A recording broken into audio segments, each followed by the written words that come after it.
So, ito po yung update sa nabili kong lote sa amin sa Bicol. So, para po sa ngayon, ako po ay magpapa-layout po nung ating maliit na kubo. Ayan, may mga gumagawa na. Yung isa ko po dyan ay yung kapatid ko po. Ayan.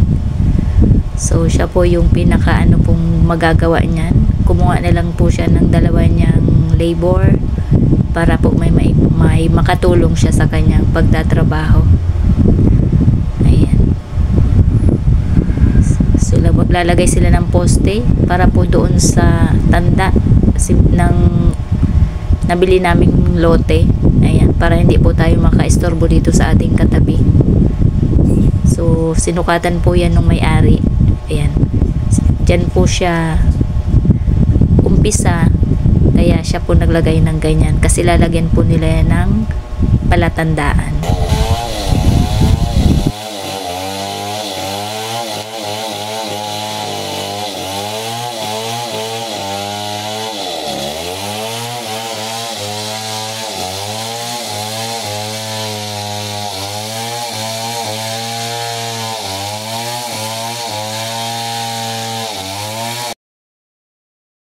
Dahil yung atin pong nabili ay may nakasama pong isang puno ng nyug.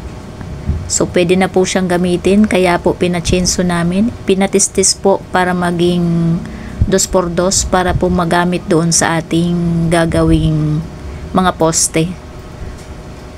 Pang suporta po para sa mga poste. Ayan. So, kanila pong ginagawang coco lumber. Para hindi na po, bibili pa rin po ng kaunti, pero at least meron na po siyang ganyan, coco lumber. Malaking bagay na rin po yan. Hindi na natin bibilihin.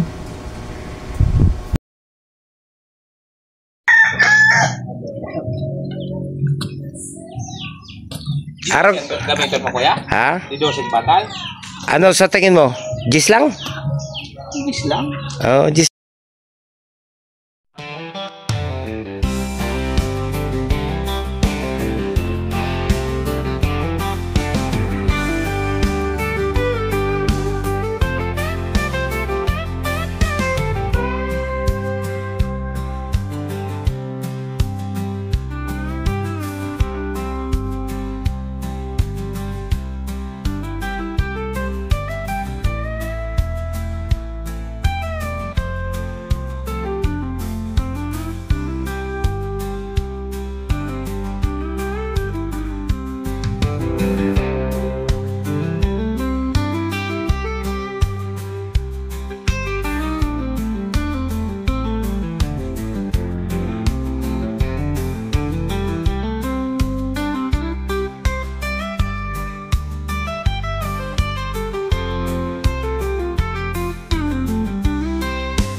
Dahil magkakaraw din mga aking display sila dyan. Mga sabit-ambit sila kansi. Ayun kalag na, pwede man dito aliw. Kasi sa pagaliw ng kako iyo. Dahil magkakagaban. So, dyan, makuha kita ng 2.5 sa laugan na yan. Yan ang kwarto. 2.5 by 2.5. Ang po sa mga tiles. Ay, hindi pakisayo na yung tasa. Kaya din sana tayo. Tinaw na sa iya. Oo, bigto. Param ko manggiraray, nahahakoton mo na. Pagpagilig na ito mo, dumang. Dahil, akaulayan mo lang. Ilagag ko na, sabi ko ang kasusarap pa. Pirang, anong tadig ni Kuya?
Pirang kilo to lo?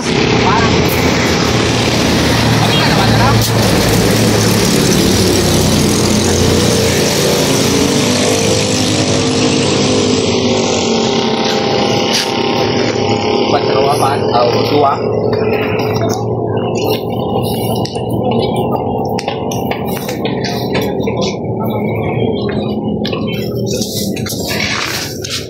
Yung plywood at saka simento ang huli. Isama ko yung Oh, yun lahat ng... isasabay mo ng plywood? Okay. huli niya yung simento ko. Pakumulan. So guys, ayan, dito na lang po tayo bumili ng ating gagamiting materyales sa malapit sa ating barangay. Hindi na po tayo pumunta ng bayan dahil malayo pa po. Nasa 15 kilometers pa po sa amin ang Legazpi. So dito po sa may barangay lang namin, kasunod na barangay ay may mga hardware naman. So parehas din lang po naman ang presyo. So dito na lang po tayo nag-order at free delivery naman po siya. Kaya pong isakay sa tricycle ay isinakay na po nila. Siguro po yung mga buhangin ay sa truck po at yung semento at saka po yung ating anong tawag dun? Hollow blocks. Itong ating unang part po ng ating upload sa ating pagpapagawa ng bahay. So sa mga susunod po ay ipapakita ko na lang po sa inyo yung mga updates para po doon sa ginagawa nating kubo. So sa ngayon po, babay na po muna tayo. Hanggang sa muli po.